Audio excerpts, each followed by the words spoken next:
In most cases, throughout the world, people, we as a people have been killing and destroying the enzyme activity within our food through cooking. As I mentioned before, 105 degrees, the enzymes begin to start dying. By the 118 degrees, they're gone. And so anything after 120 degrees, they're pretty much gone. And so what's happening is that we're eating enzyme deficient food, we take it into the body ends up overworking the pancreas, because that's what happens. The pancreas overworks, tries to secrete extra enzymes to make up for what's lacking in the food.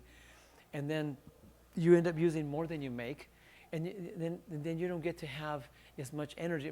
The energy is going now to the pancreas, and instead of manufacturing all the necessary metabolic enzymes and maintaining high enzyme potential in the body to maintain cellular integrity, we become deficient. Our enzyme potential drops.